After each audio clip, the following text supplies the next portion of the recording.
Hello! Welcome to kind of a different video for me. Yes, there is no theme today. It is just a very simple, basic video. The idea is to give you 5 very basic, very easy cocktails to make using each of the 5 base spirits so that you can get into this craft with your liquor of choice, or if you're hosting a party, have something ready for just about anybody who might walk in. So yes, there are no frills, no VTubers, no video games, nothing like that. This is just for those of you at home who have maybe been watching my videos and thought, this all seems really fun, I'd really like to try these one day, but I have no clue what I'm doing, I have no clue where to start. Consider this where to start. And as such, I don't want this video to drag on too long, so I'm going to try very hard to keep all of this very concise so that anybody who needs to can come right back to this and find exactly what they need without 10 minutes of me describing a drink like I'm trying to win a Pulitzer Prize. Also, there's a thunderstorm going on, and I don't really have another time to record this. So if you hear some thunder, bonus ASMR, I guess. So with that said, let's just get started. First up, we are going to start with the classic gin martini.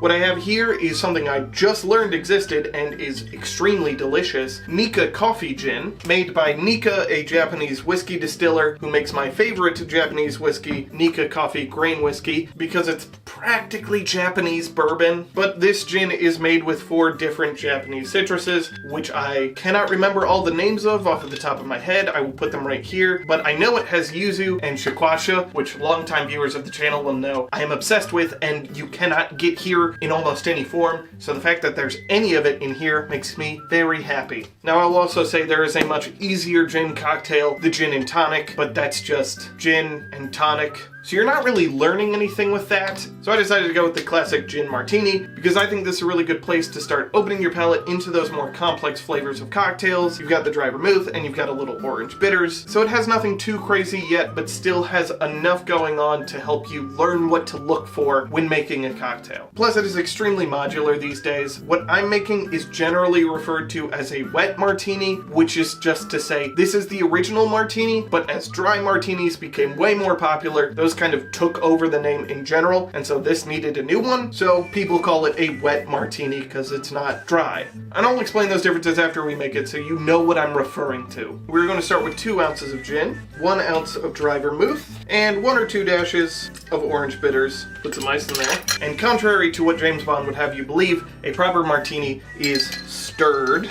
Especially a gin martini, because people say that shaking it will bruise the gin. I don't know how much science there is behind that, but we've been doing it this way for this long, so who am I to change it? Finally strain that into your martini glass. Oh, there's a dog in here. Hi. Hi, Holly. The dog ran away. And there you have a classic or wet gin martini. Ooh, that is so good. Alright, I had to go talk to some family for a second. So there's a little less martini left than there was before, but that's just so delicious. Okay. It is definitely going to be more of a grown-up drink. It is pretty strong, it is pretty dry. So if you're coming in from that place of fruit juices and sugary sweet drinks, this might not be the first place you want to start. But if you're somebody who likes gin, I'm going to take a guess and say you're probably someone who doesn't like those to begin with. You probably like a more relaxed drink, and despite its strength, gin isn't a very abrasive liquor in that high intensity burn aspect. It's more in its flavor, and vermouth is a fortified wine, which is to say wine with extra herbs and such thrown in. So this is imparting an extra sweet dryness to it, but still with that rounded flavor of the added herbs that match very well with the gin, creating what I think is just the perfect balance between the two. With this particular gin, it starts very citrusy before leaning into the herbal elements and then finishing on that white wine dryness. It's a classic for a reason. This has existed for as long as it has, for very good reason. It is hard to beat a classic like this. It is very simple, but it is brutally effective in showcasing how each element can come together into a completely new whole that is far more than the sum of its parts. And while this is how I like my martinis, it is worth noting that if you order it at a restaurant, you're gonna start to run into trouble because, as I said, the default has become the dry martini, which is 2.5 ounces of gin or vodka, vodka, and then half an ounce of dry vermouth. You have the dirty martini, which has olive brine poured into it. Obviously, you can get a vodka martini, which is the exact same recipe, but with vodka instead of gin. And for some unbelievable reason to me, a lot of people just want their martinis just the spirit shaken on ice. That's not a martini. That's not even a cocktail. There needs to be something else in there to be a cocktail. And I'm gonna stop right there because this will turn into an entire rant if I don't. Bottom line, if you want a martini, there needs to be some vermouth in there, okay? Okay. Like I said, by now there are a million different takes on the martini out there. Find the one that works the best for you and just enjoy. Now on to vodka. Every partygoer's favorite liquor, because the beauty of vodka is the fact that it imparts very little taste. Now that's not to say that you can have different kinds of vodka. You absolutely can. Generally though, let's be entirely honest, it doesn't matter that much. Of course, vodka goes in anything. Pour it in anything, and it just makes it a boozy version of that thing. You know this already, but if you are still here, that means you actually want to learn something and not just pour vodka into orange juice to make a screwdriver and call it a day. And so as far as very famous vodka cocktails go, I immediately had two thoughts, one of which was the Cosmopolitan. But as good as a Cosmo is, as far as the ingredients go, it is just a smidge more complicated than I wanted for this video, especially because a proper Cosmo does require a specific flavor of vodka.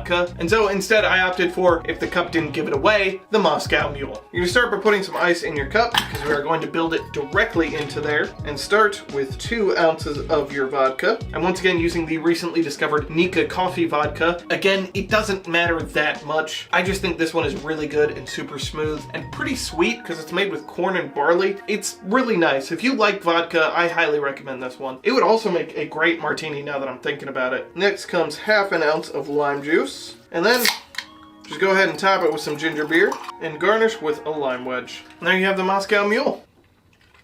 That's a good drink. Now your enjoyment of it may hinge on whether or not you like ginger beer. And for those of you who don't know, ginger beer is a non-alcoholic soft drink. It is basically just ginger ale, but stronger ginger flavor. Also, it's a little spicy because it has a stronger ginger flavor. Personally, I love ginger beer and I could drink it all the time. That's why I use it in quite a few drinks, because I just really like it. And the really nice thing about the Moscow Mule is that the Mule is a template. You can use any liquor, then just do lime juice and ginger beer, and you have a mule. And dare I say, I've not had a kind of mule that I don't like yet. A Dark and Stormy is a black rum mule, and it's one of my favorite cocktails. But a Moscow Mule is okay. It's a little bit like what I said earlier of just pouring vodka into some stuff, but the lime juice and the ginger beer aren't aggressively sweet in the way that a lot of vodka cocktails are. And so I think this really would be a good first step for a lot of vodka people to transition into something that is not so sugary sweet, being willing to embrace more of that alcohol in your cocktail and moving on to the entire array of liquors afterwards. Again, if you don't like ginger, then you might have a problem with this. While the ginger beer imparts most of the flavor, the lime juice really tames it and pulls most of it down into a much more neutral, relaxing flavor that's not going to turn most people off. And then the vodka is making it boozy, as it does with everything. It is neutral, it's not aggressive, it really lets the other two stand out in a nice way, but is still present enough because this is only a 3-ingredient drink and this is a good portion of the drink's content. And so while yes, this is probably the easiest drink that you could make in this video, it will still help those of you who say that you like vodka drinks with a lot of juices so you don't have to taste the alcohol to open your palate and be willing to try a lot of the other things you're gonna see here. Hey, real quick, I hope you're enjoying this video so far because I'm at the end of it and I've certainly enjoyed making it, if you know what I mean. And I would really appreciate it if you considered liking, commenting, subscribing, doing all of the YouTube things, and sharing this with everybody you know who loves a good cocktail, who wants to get into mixology. Your dad who loves a good old-fashioned. This one is pretty accessible to him, I assume. I like your dad. He's a cool guy. Unless you don't like your dad, then I don't like your dad. He's an asshole. I don't know where I'm going with this. I've clearly had too much to drink, so I'm just gonna say, please consider becoming a member where you get early videos, exclusive videos, extended videos, all of my stream bots, and the exclusive SteveSekai cocktail guide, which I will tell you more about later. And then I will just let you watch the rest of this video. Have fun. Alright, from a crowd-pleasing liquor to a crowd-pleasing classic, this is the Margarita. Now, a Margarita is one of my personal favorite cocktails, with an asterisk. What I'm about to show you is the classic Margarita, the proper old-fashioned way to make one, which is a lot drier and not nearly as sweet as the Margarita that you're gonna get from from a lot of restaurants. A lot of places make their margaritas with sour mix, with orange juice, may have different orange liqueurs if they have one at all, etc. And so in the spirit of this video, I implore all of you who already like margaritas at restaurants to try this version, because this version is going to taste pretty gosh darn different from what you're used to, and like the other two, are going to be a good step down from that sweetness and is going to help you broaden that palate, embrace more dry flavors, embrace more of the actual spirits flavor. I really like tequila. Tequila has a very fun stank to it though, that a lot of people aren't used to when they're used to those super sweet margaritas. So this is going to show you more of what tequila is about and then help you appreciate tequila in other things. And speaking of, we're going to start with 2 ounces of that tequila, followed by 1 ounce of lime juice, half an ounce of agave nectar,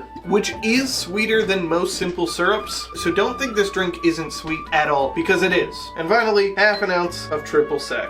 Now, sec means dry in French. You could use other orange liqueurs. They're going to change the taste ever so slightly. Blue Curacao is going to be a lot sweeter. Cointreau is going to be a lot richer. Grand Marnier is going to be even richer than that. I don't know if I'd even use Grand Marnier unless you're making gold margarita with gold tequila, but I digress. Let's shake this drink, shall we? Next, we're going to rim our glass with some salt. Pour out a line of salt here. Now you're going to want to put the lime wedge on the glass and gently squeeze as you run it along the edge, and then run that along your line of salt. That is probably the best salt rim I've ever done in my life. Now you pour your drink in. Then finally put that lime wedge right back on there. And there you have a proper margarita. Oh my god. Oh, I forgot how much I love it. You are getting everything that makes tequila unique without it being too abrasive like you're taking a shot of it. The triple sec works perfectly with the lime juice to create this well-balanced citrus flavor that is not too sour, but not too dry, and the agave just sweetens it all up into, oh, a wonderful little dessert that isn't too much. It's not that saccharine sweet that you're gonna get from a lot of margaritas out at restaurants. Dare I say, this might be one of the perfect cocktails in existence. Everything else pales in comparison to me. Once you've had something like this, and you're willing to have something like this and embrace it, all of them fall by the wayside. I am disappointed by almost every margarita I get when I go out that's not exactly like this. And I know what I'm about to say is gonna sound insane, but if you are watching this and you still really don't wanna make something yourself, or you don't have the supplies yet, one of the few places where I know you can get one all around the world is Chili's. I know. A, I love Chili's. I have for years. I'm a huge Chili's defender. But B, all memes aside, I'm being honest. The El Presidente is pretty much exactly this. I'm sure you've heard me in other videos be very pretentious about how much I like a very dry classic margarita. I will never come down off of this hill, and once you've tried it, you will understand why. It is the perfect balance of every single one of those ingredients. It is the wonderful notes of agave flavor, the crisp dryness of the triple sec, and the wonderfully different sweetness of agave nectar that just all come together into easily one of my top 5 basic cocktails. It's gonna take so much for me not to finish this one, and I need to move on just so that I stop drinking it. Next up is rum, with the cocktail that if you told me it had the most restaurants named after it, I would entirely believe you. This is the Mojito. The Mojito is a very easy drink to make, but one that they say you should never bother asking a bartender for because they just don't want to deal with muddling mint. And quite frankly, having seen a busy bar plenty of times, that's understandable. Also, you're assuming the bar has fresh mint, which very likely they probably don't. Or they're gonna lie to you and say they don't because, again, they don't want to deal with it. So go ahead and just make your mojitos at home. And how you do that is by starting with about 4 to 5 mint leaves, adding about half an ounce of simple syrup. Now, for those of you watching, I tend to use what is called a rich simple, which is simple syrup using 2 parts sugar to 1 part water. There are many benefits to that. A, it's a good bit sweeter, so you get to use less than most recipes usually ask for because they assume a 1-to-1, and B, it is shelf stable for several months. That's why you see it sitting in the background of most of my videos. So while a 1-to-1 lasts about 1 month in the fridge, a 2-to-1 can last 3 to 6 months depending, just sitting out on the shelf. So if you make your own simple, which you absolutely should, please, for the love of God, do not go buy simple syrup. You can make 1-to-1, that's fine. That is what a lot of recipes assume. Or if you make 2-to-1, you will find yourself honestly never going back. And now in that simple syrup, I'm going to muddle this mint. And as I've had to say in the past few videos, you want to just press down on the mint. You don't want to twist the muddler, because that'll tear up the mint and then you'll get shreds of mint in your drink. You just don't want to deal with that. Now we add 3/4 of an ounce of lime juice and 2 ounces of white rum. Put ice in our shaker, shake all that up. Strain into your glass and top with some club soda. My mint's looking a bit rough right now, so I'm gonna garnish it with another lime wedge. And there you have a mojito. Crisp. First of all, the mint and the lime give it a very nice pungent flavor that the rum and the club soda work to tame down. White rum specifically, while it does have a hint of flavor, is kind of like vodka in that it's used as a very neutral kind of spirit that adds just a little bit of funk to the drink that I think is a good stepping stone for those people coming from vodka to understand what the liquor's flavor can impart onto the drink instead of just being alcohol and that's it.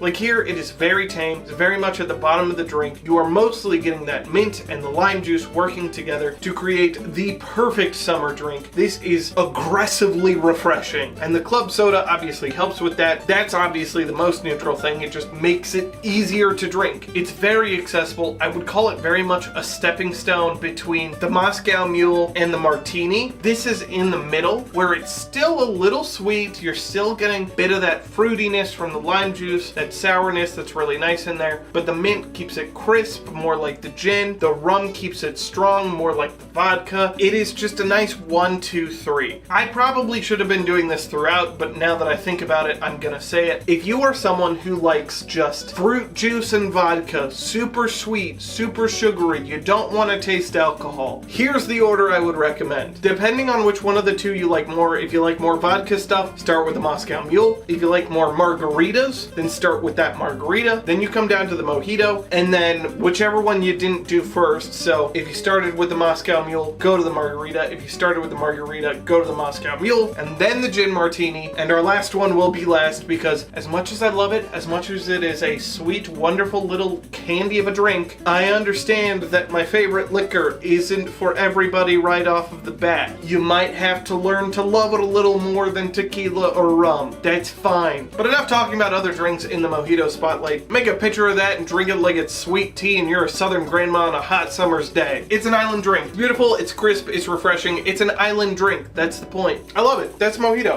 I also probably should have mentioned during that last segment, you might notice that the margarita is gone. No, I didn't finish it. I actually handed it to my aunt specifically so that I wouldn't finish it because I absolutely would have. That's why there's not one here. I just want to taste this again. Hold on.